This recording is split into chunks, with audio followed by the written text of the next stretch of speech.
정확하게 알아보는 시간이 되도록 하겠습니다. 요한복음 자체가 여러분 좀 느끼고 계시겠지만 좀 중의적 표현들이 많고, 그러니까 하나의 사건, 하나의 단어를 두고 한 3-4개의 의미를 중첩시켜서 한참을 생각하게 만드는, 그 옛날에 그 무서운 영화 있잖아요. 생각이 안 나네. 생각이 안 나네. 예? 그 60 넘으셨어요? 아무튼 그 요한복음을 바탕으로 해서 무서운 영화가 하나 있어요. 요한복음 바탕으로 해서. 그래서 진짜 예? 오맨은 외국 영화 아니에요? 오맨? 한국 영화죠. 한국 영화. 요한복음을 바탕으로 해서 무서운 영화가 있습니다. 무서운 영화가 있는데, 거기가 저도 이제 그 영화 보고 좀 굉장히 이분이 신학을 했나 뭐 이런 생각이 들 정도로 요한복음을 아주 깊이 있게 좀 생각을 하면서 무서운 영화를 만든 것 같아요. 어쨌든 그 요한복음 자체가 좀 중의적 표현들이 많고, 일반적 그 앞에 있었던 공간복음 3권과는 다르게 이미 이제 출간이 다 된 상태에서 마지막에 나왔기 때문에 없는 내용들을 골라서, 그리고 중의적 표현들을 많이 써가면서 깊이 있게 다룬 게 요한복음이기 때문에 새신자에게 절대 권하면 안 됩니다. 그래서 보통 오면 새신자한테 요한복음부터 읽히거든요. 안 됩니다. 요한복음은 이제 학자들이 말하기를 코끼리가 빠져서 죽을 수 있는 그런 그 정도의 큰 강과 같은 책이 요한복음이라고 얘기를 합니다. 마가복음부터 읽으시면 됩니다. 자, 오늘 또 여러분들이 같이 2장을 다루다 보면 오늘 2장 혼인잔치 이야기와 그 다음에 성전 정결하는 그 이야기까지 같이 살펴볼 겁니다. 2장 전체를 살펴볼 겁니다. 왜냐하면 이 두 사건은 같이 봐야 돼요. 연결이 되어 있기 때문에. 그래서 여러분들이 왔다 갔다 할 텐데 정신 집중하셔가지고 막 찬양 뜨겁게 하고 이제 졸지 마시고 힘들어서 졸지 마시고 정신 바짝 차려서 2장 한번 잘 보시기 바랍니다. 1절 몇째 날이 됐어요? 사흘째 되던 날. 이 사흘은 그냥 사흘이 아니다, 이런 말씀을 드렸습니다. 자, 다시 복습을 해봅시다. 1장은 무슨 말씀으로 시작합니까? 태초에 말씀이 계시니라는 말씀으로 시작을 하면서 1장 전체의 아웃라인이 신학이 뭐다? 창조. 배경이 창조신학. 창조를 배경으로 하고 있다, 그렇게 말씀을 드렸고, 그래서 태초에 말씀이 계시니라 하면서 첫째 날, 둘째 날, 셋째 날 이렇게 하나님께 창조하시잖아요, 그렇죠? 창세기 보면. 근데 요한복음 안에서도 이튿날 반복되면서 계속 뭐가 일어나는 거예요? 창조가 일어나는데, 그런데 그 창조는 물리적인 만물 창조가 아니라 그리스도로 말미암아 그리스도 안에 부르심을 받은 자들이 이제 영접하는 자, 곧 그 이름을 믿는 자들에게는 뭐가 됩니까? 하나님의 자녀로 출생을 하는 거예요. 그게 구원이고 중생이고 거듭남이고 모든 이제 표현이 다 들어가는 겁니다. 자, 그래서 그리스도 안에서 부르심을 입은 자들이 예수님을 통해서 새 창조, 그러니까 새 출생, 구원받는 이야기를 가리켜서 신학적 의미로서의 창조라는 틀로 설명하는 게 요한복음 1장이었습니다. 이해되셨죠? 네. 이해되셨다고 주장하고 싶어요. 이해되셨죠? 예. 이게 요한복음 계속 이렇게 보면서도 이게 창조 얘기인지 잘 몰랐잖아요, 그렇죠? 이게 창조 얘기였어요. 창조 얘기였고.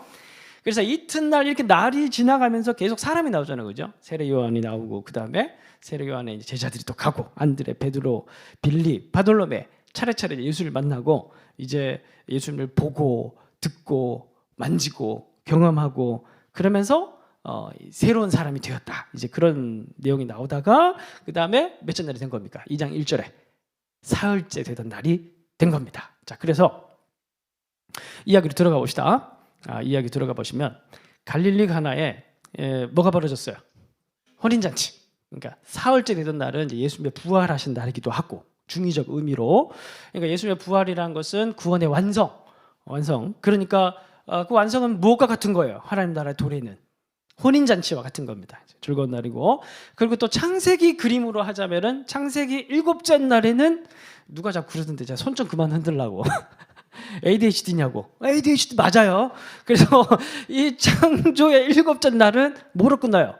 창세기 2장 1, 2, 3절에 보면은 하시던 일을 모두 마치심에 몇째 날이더라? 일곱째 날에 바치시니라 뭐 이런 말씀이 있습니다. 그리고 일곱째 날에 뭐 하셔요? 안식하시죠. 그러니까 이 안식은 그리스도의 십자가 부활 속에 들어간 사람에게만 진짜 안식이 있게 되는 겁니다.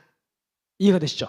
그러니까 이 혼례잔치, 그다음에 안식, 구원, 뭐 이게 다 표현 다 들어가는 겁니다. 이제 이 표현 안에 이 기가 막힌 사람이에요. 이 사람이 누가? 요한이 천국 가면 꼭 만나보고 싶어. 이 대단한 사람을 어떻게 썼을까?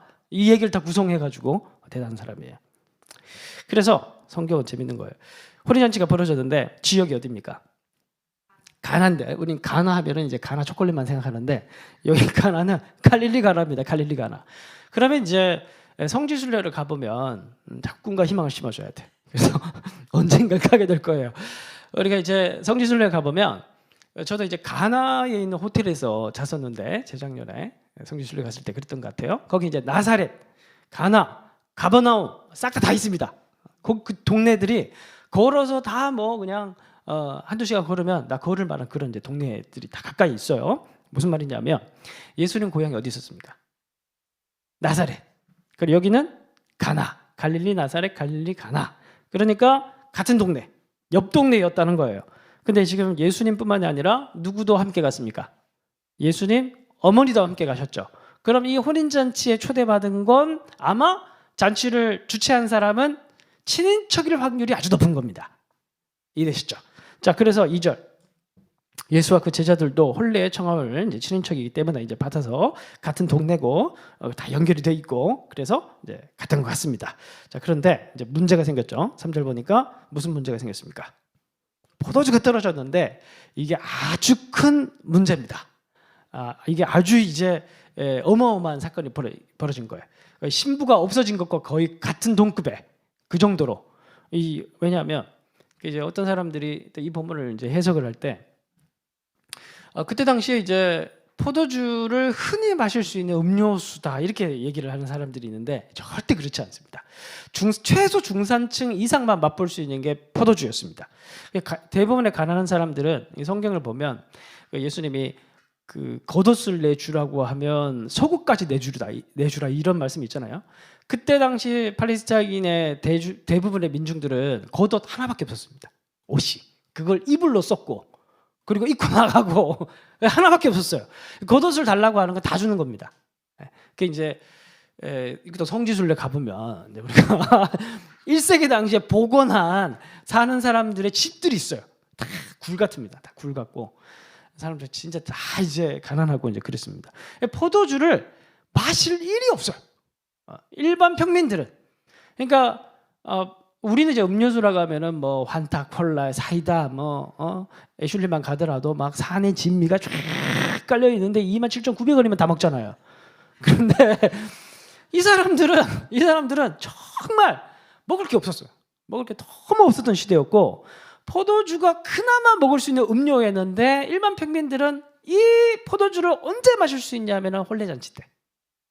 그래서 혼례잔치를 주최한 주최 측의 핵심 사역은 뭐냐 하면 일주일간 혼례잔치가 벌어졌는데 이 동네 사람들이 이날만큼은 충분히 먹고 마시고 즐길 수 있는 포도주를 준비하는 게 그 주인장의 핵심 사역이었습니다. 그게 예의였고 평소에 이제 먹기 힘드니까 사람들이 와서 그날만 손꼽아 기다렸다가 이제 누구 집 결혼식이라 하면 이제 초대받았다가 하면 이제 신나게 가서 이제 일주일 동안 즐기고 오는 건데 포도주가 떨어진 거. 그러면 이제 이 주인장은 이제 곧 있으면 이제 손님들의 볼멘 소리가 나올 것이고, 그럼 이제 이 결혼을 주최한 이 주인장은 결혼식을 준비해 놓고 포도주가 떨어졌다니, 이러면서 이제 그러면 이제 이게 수치를 당하게 되는, 체면이 크게 이제 땅에 떨어지는 주인장이 이제 그런 상태가 되는 겁니다. 그러면 이제 막 결혼한 신랑과 신부는 이제 앞길이 어두워지고 이제 이제 그런 분위기가 좋은 날인데 아주 지금 큰 일이 벌어진 거예요. 그래서 예수님의 어머니가 테토녀인 것 같아. 마리아는 예수의 어머니가 예수에게 이르되 저들에게 포도주가 없다. 테토녀 쿨하잖아요, 그죠? 포도주가 못 주라고. 포도주가 없다. 그리고 더 이상 말을 안 하셔요. 그러니까 이게 되게 이제 뭔가 가만히 있을 수 없었던 거죠. 가만히 있을 수 없었던 거고. 근데 이제 여기서 이제 중요한 건 뭐냐면 이 가나의 혼인잔치 이야기가 포도주가 없는 상황이고 그 예수님의 어머니가 지금 이제 예수님께 뭐라고 지금 얘기를 하고 있는 상황이고 지금 얘기가 쭉 진행되는데 그러면 요한이 이 포도주 이야기를 지금 하면서 무슨 얘기를 하고 싶은 걸까요? 이 포도주가 없는 상황이 되게 지금 중심 주제로 잡고 있는데 요한이 가나 혼인잔치 얘기를 이게 핵심이거든요. 가나 혼인잔치에 포도주가 없는 이 에피소드를 통해서 왜냐하면 이 에피소드는 공간복음서에 하나도 나오지 않아요. 딱 요한복음에 나오는 겁니다. 굳이 찾아가지고 이제 1장 서론이 끝나고 본격적 스토리의 첫 번째 이야기를 넣은 이야기가 뭘까요? 이유가 뭘까요? 뭘 얘기하고 싶은 걸까요? 포도주가 없는 건 무슨 상황이라는 걸 강조하고 싶은 걸까요? 포도주가 없는 상황. 그러니까 지금 한마디로 생각해 보세요. 혼인잔치가 벌어졌는데 지금 포도주가 없어서 분위기가 쌓여졌다는 거예요. 그러니까 지금 거시기한 말로 깽판 쳤다는 겁니다. 누군가 예수님의 결혼잔치를 신랑 대신 예수님이 오셨는데 이 예수님의 혼인잔치를 누군가 지금 포도주가 없는 이 상황 누가 지금 파토를 내고 있다는 겁니다. 그 얘기를 하고 싶은 거예요. 그래서 4절 보세요. 예수께서 이르시되 여자여 나와 무슨 상관이 있나이까 내 때가 아직 이르지 아니하나이다. 이게 여자여 이러니까 우리 번역으로는 좀 거시기한데 이제 여인이여 이런 뜻입니다. 높인 존칭이에요. 5절 그의 어머니가 하인들에게 이르되 너에게 무슨 말씀을 하시든지 그대로 하라. 테토냐 맞아요. 무슨 말씀을 하시든지 그대로 하라. 테토냐 맞습니다. 그 어쨌든 4, 5절 설명은 나중에 드리고 그래서 이제 예수님이 어머니 마리아의 말에 순종해서 이제 기적을 행하시는데 중요한 건 뭐냐면 포도주가 없는 상황입니다. 누가 이 분위기를 예수님의 혼인잔치가 메시아의 종말의 잔치가 벌어졌는데 오늘 우리도 지금 종말의 시대를 살고 있죠. 그렇게 예수를 믿는데 왜 이렇게 재미가 없을까? 그렇게 오래 교회를 다녔는데 왜 이렇게 재미가 없을까? 생각해 보셨어요? 근데 지난주 얘기했죠. 이 무의식 세계 속에서 점령당해서 이제 어쩔 수 없이 교회에 나오게 되는 상황. 안 나오는 게 더 힘들어. 나왔는데 재미가 없어. 계속 나와야 되는 이 상황. 누가 이렇게 만들었냐고요. 그 얘기를 하는 거예요 지금. 6절. 6절의 핵심입니다. 포도주가 없다는 말은 6절의 상황. 6절이 바로 그 말이에요. 다 같이 읽어보겠습니다. 시작. 거기에 유대인의 정결 예식을 따라 두세 통 드는 돌 항아리 6. 이게 포도주가 없는 상황입니다. 이게 주범이에요. 뭐가 있었다고 얘기를 합니까? 돌 항아리 6이라고 얘기를 하죠. 돌 하면 뭐가 떠오릅니까? 도라이? 돌 하면 뭐가 떠오릅니까? 도라이. 동그라미 교회 한 10년 정도 다니면 이제 나중에 한 10년 정도 뒤에 제가 돌 이러면 여러분들 바로 탁 나오게 될 겁니다. 하도 강조를 많이 해서. 이게 구약 성경에서 예언이 되어진 예수님 그러니까 메시아가 오게 됐을 때 반드시 일어나게 될 가장 중요한 현상. 이게 뭐냐면 띄워주십시오. 에스겔서 36장. 내가 너희를 여러 나라 가운데서 이제 몇백 년 전에 에스겔을 통해서 하나님께서 메시아 시대 때 이런 일이 일어날 것이다 예고한 겁니다. 내가 너희를 여러 나라 가운데서 인도하여 내고 여러 민족 가운데 모아 데리고 고국 땅에 들어가서 맑은 물을 너희에게 뿌려서 너희로 정결하게 하되 곧 너희 모든 더러운 것에서도 모든 우상 숭배에서 너희를 정결하게 할 것이며 또 새 영을 너희 속에 두고 새 마음을 너희에게 주되 너희 육신에서 무슨 마음을 제거해요? 메시아 날에 있게 될 건데 앞에 성령에 대한 예고가 있죠. 그러니까 우리 지난주에도 봤듯이 세례 요한이 물로 세례를 베풀었는데 세례 요한이 뭐라고 얘기합니까? 내 뒤에 오시는 분은 훨씬 더 능력이 있어가지고 물이 아니라 뭘로 세례를 베풀 것이다? 성령으로 세례를 베풀 것이다 라고 얘기하면서 제가 그때도 요 구절을 인용을 했습니다. 이게 핵심이에요. 메시아 사역에. 예수님이 하시는 일의 가장 중요한 사역이 저 예언입니다. 그게 뭐냐 하면 성령을 통해서 하시는 부어주심을 통해서 우리에게 일어날 가장 중요한 현상인데 그게 뭐냐 하면 육신에서 굳은 마음을 제거한다고 하는데 원문에 보면 굳은이라는 단어가 돌이 지금 돌입니다. 돌. 의역을 한 겁니다. 그러니까 돌 마음을 제거해서 무슨 마음을 준다고 합니까? 부드러운 마음을 준다고 하는데 원문에 보면 부드러운 게 아니라 살입니다. 살. 의역을 한 겁니다. 그러니까 돌 하면 딱 떠오르는 게 뭐냐면 굳은.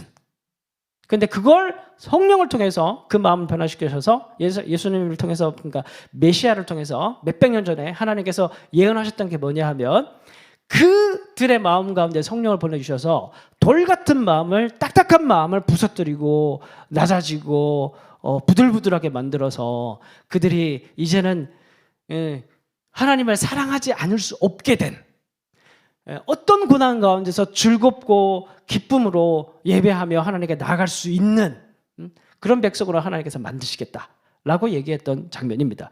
그때 사용되었던 단어가 뭐냐면 돌이에요. 돌.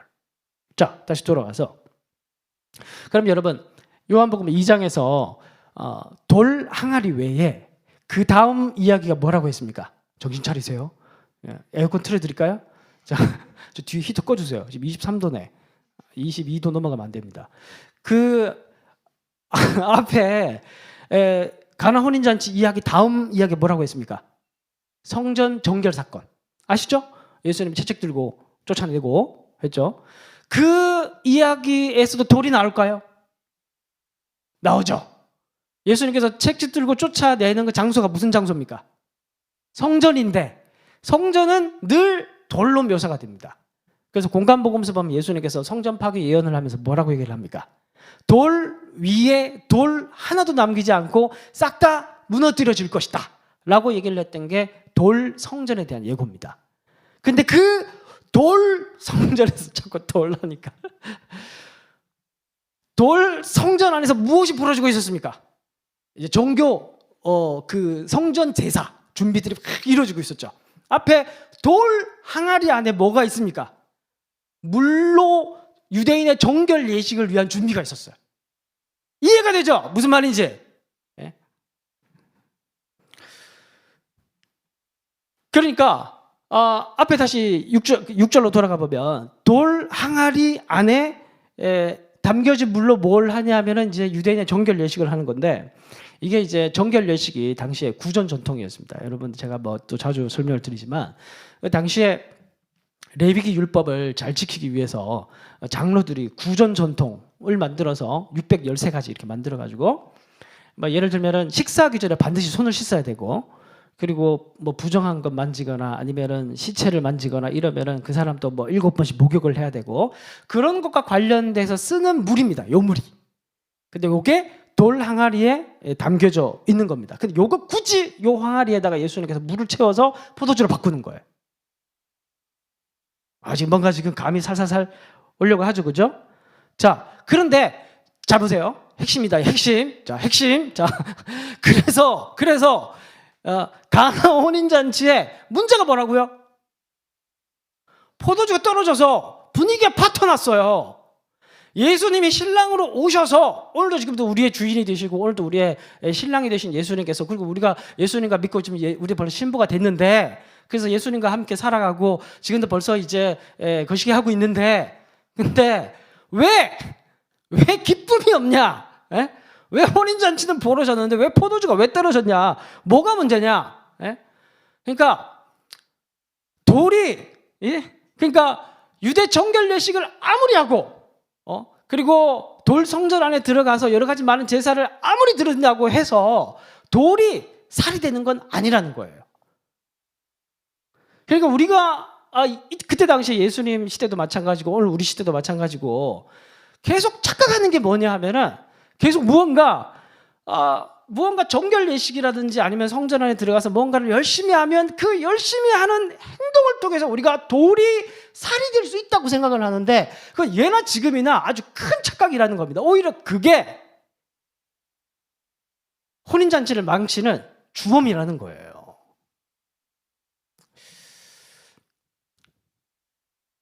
제가 요즘 예화를 자꾸 신우의 예화를 자꾸 들어가지고 이제 그만하라고 하는데, 제 삶이 너무 단조로워서 또 신우의 모임을 갔는데, 이제 신우의 모임 때 이제 이런저런 얘기를 좀 많이 들을 수 있으니까, 어떤 분이 이제 리더로 섬기는 분인데, 이제 그분이 이런저런 얘기를 하다가 이런 나눔을 냈습니다. 교회장이 교회 이제 리더인데, 어떤 분이 교회 일에 너무 지쳐가지고 당분간 좀 쉬고 싶다. 일단 난 예배만 좀 드리고 싶다. 그러면서 이제 단톡방에 슬그머니 나갔다는 이제 그런 고백을 하면서 좀 기도 부탁을 하는 그런 에피소드가 있었습니다. 근데 가만 생각을 해 보니까 그런 경우가 좀 많은 것 같아요. 어떤 것 같아요? 물론 저희 교회는 전혀 그런 일이 없지만 일이 없거든요. 네. 그 생각을 해 보니까 정말 그런 일들이 많은 것 같아요. 많았었던 것 같아요. 그 옆에 있는 분이 또 이제 신나가지고 이제 나눔을 하다가 나도 이제 그런 일이 있다 이렇게 얘기를 하면서 자기가 아는 사람 중에 아니 교회에서는 해주는 게 하나도 없는 것 같은데 왜 해주는 게 없어요? 설교도 해주고 예.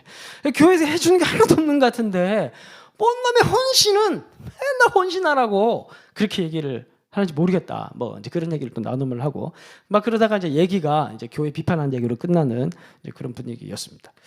그러니까 예전에도 그렇고 지금도 사실 좀 그렇고 교회 일을 이렇게 교회 상황들을 돌아보면 너무 일에 치여 사는 것 같아요. 어때요? 벌써 동그라미 교회 오신 지 몇 달 되신 분들은 그런 일이 있었어? 뭐 이렇게 생각하실 수 있는 옛날에 한번 생각을 해보십시오.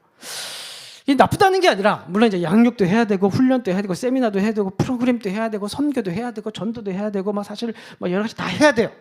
네. 그 진짜 많다. 근데 여러분 생각해 보십시오. 교회 지나가다가 교회에 붙여놓은 현수막들이 거의 대부분 다 동일하게 나오는 공통된 단어들이 있습니다.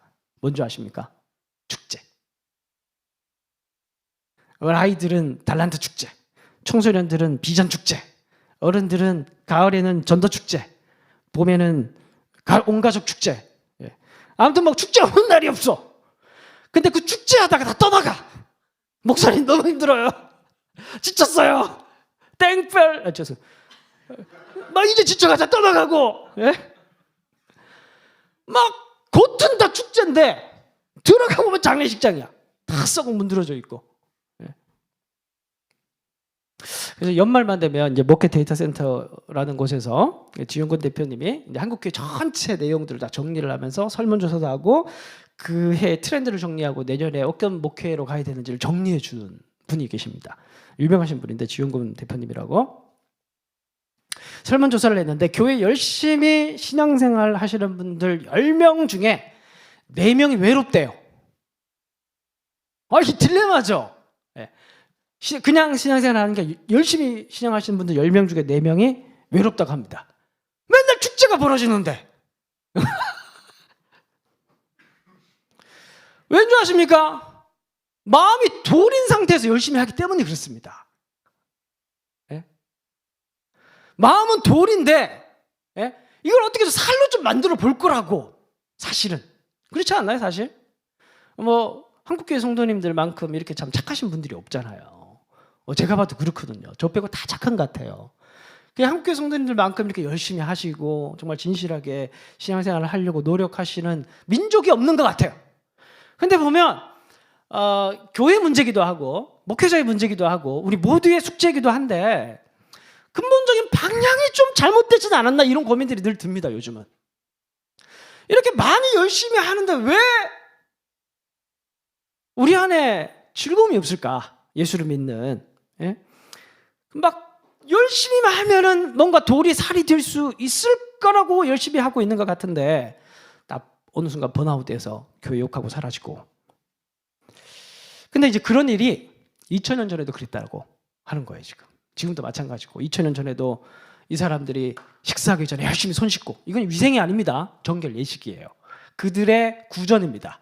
그리고 뭐 틈만 나면 씻고 틈만 나면 막 이렇게 열심히 하면서 뭔가 이걸 통해서 자기네들이 뭔가를 해보려고 하는데, 근데 이 요한복음 2장에서 하는 말이 그게 혼인잔치를 망치는 주범이라는 거예요. 그게 포도주를 없애는 주범이라는 겁니다. 그리고 돌성전 모습 한번 볼까요? 14절 이제 그 다음 이야기예요. 성전 정결 사건. 성전 안에서 소와 양과 비둘기 파는 사람들과 돈 바꾸는 사람들이 앉아있는 것을 보시고, 잘 보세요. 14절에 어디 안이에요? 성전 안인데 이 성전 안은 이방인의 뜰입니다. 이방인의 그 성전 구조가 바깥들에는 이방인의 뜰, 그 안에는 뭐 여인의 뜰, 그 안에 유대인 남자들만 들어갈 수 있고 유대인 여성들, 그다음에 이방인들. 그래서 성전 구조 자체가 하나님께서 모든 이방인들까지 하나님께 나올 수 있도록 구조를 만들어 놨어요. 근데 이 이방인의 뜰 성전 안에서 바깥들에서 뭐가 지금 벌어지고 있습니까? 이제 제사를 드리러 가는 사람들의 제물들을 파는 시장이 열려 있어요. 어떤 사람들은 이제 이 본문을 가지고 그때 당시에 있었던 어떤 그 경제적인 불의 이런 것들을 얘기를 하는데 요한복음에서는 그거 아무 관심 없습니다. 여기서 강도의 구렬 이런 공간복음 표현들이 안 나옵니다. 여기서 얘기하고 싶은 건 뭐냐 하면 왜 이방인의 뜰인데 장사하고 있냐 이 말이에요. 그러니까 이방인들도 은혜가 필요하다는 취지로 만들어 놓은 공간에 왜 장사하고 있냐는 거예요. 그 말이에요. 이건 경제적인 불의를 얘기하는 게 아닙니다. 은혜의 공간인데 이방인들 그럼 어디서 구원받냐는 거예요. 그러니까 지들끼리 모여가지고 열심히 성전의 기능들을 지키기 위해서 열심히 뭔가 노력은 하고 있는데 오히려 생명들이 오는 길은 막고 있다라는 거예요. 뭔가 열심히는 하고 있는데 그런데 그게 신랑에게 도움이 안 되고 신부에게도 도움이 안 되고 잔치에게 아무 도움이 안 되는 길이라는 겁니다. 그래서 보십시오. 그래서 쭉 보시면 15절. 노끈으로 채찍을 만드사 양이나 소를 다 성전에서 내쫓으시고 돈 바꾸는 사람들의 돈을 쏟으시며 상을 엎으시고. 자, 우리가 잘 알고 있듯이 이제 예수님께서 그 다음에 이어지는 행동이 내쫓죠. 내쫓는데 여러분 아주 어려운 퀴즈를 내겠습니다. 공관복음과 요한복음의 예수님 내쫓는 장면의 차이가 뭘까요? 너무 어려운 숙제를 다 이렇게 띄워주십시오. 마태복음 한번 읽어봅시다. 시작.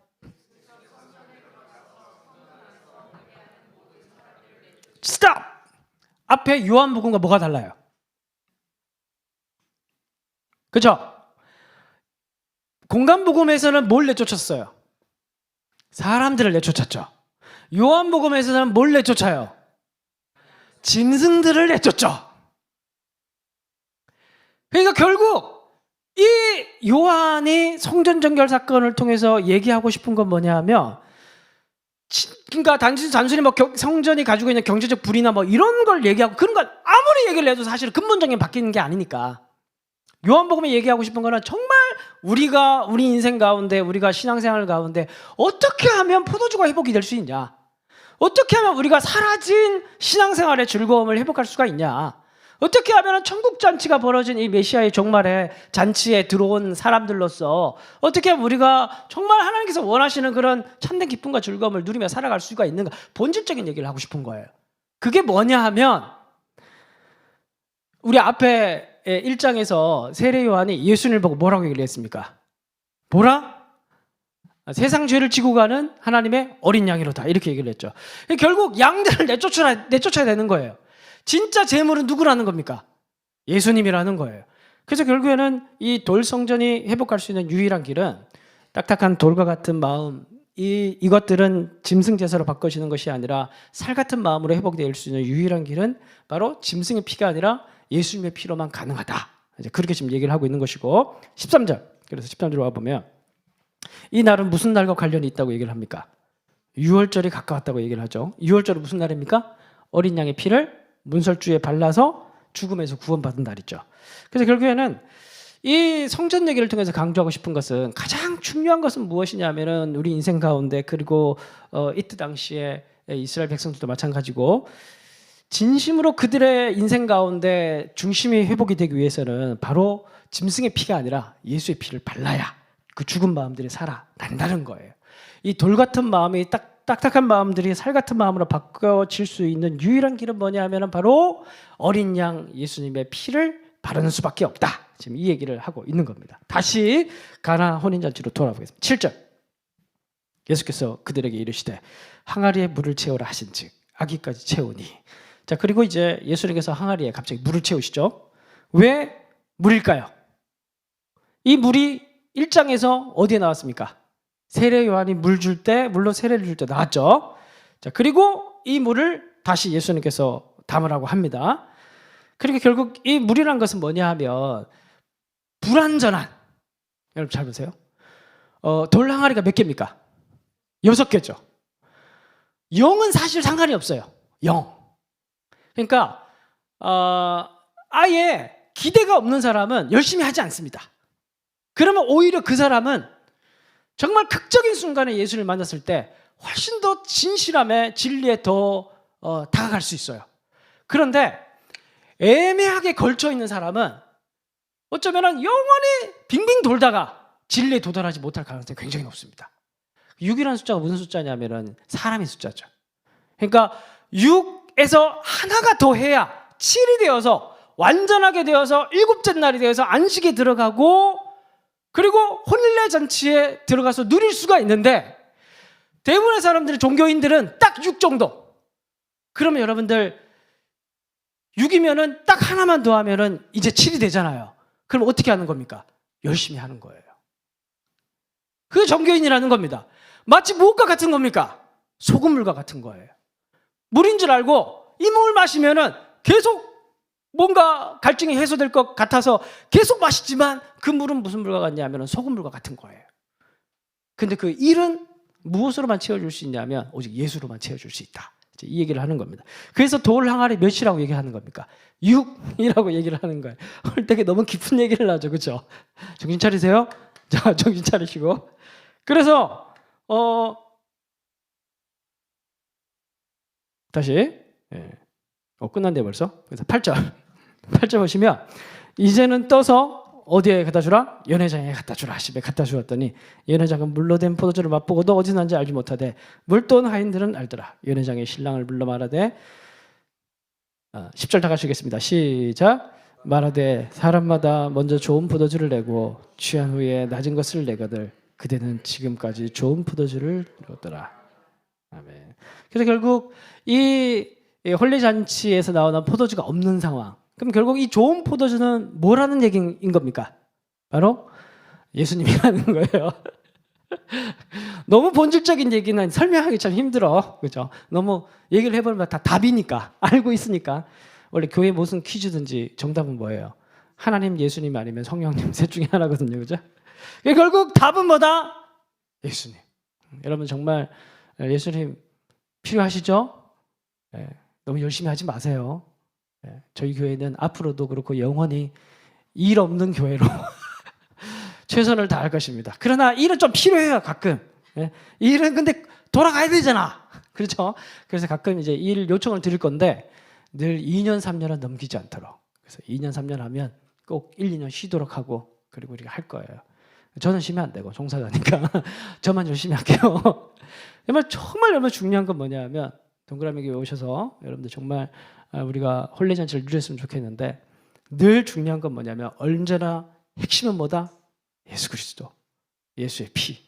오늘도 우리의 돌 같은 마음을 깨끗하게 해줄 수 있는 것은 우리가 뭔가를 열심히 한다고 그 돌 같은 마음이 살이 되는 게 아니에요. 절대 그렇지 않습니다. 오직 무엇이 있어야 그 일은 무엇이다? 예수님. 그 예수님이 있을 때 나머지 6이 의미가 있게 되는 것입니다.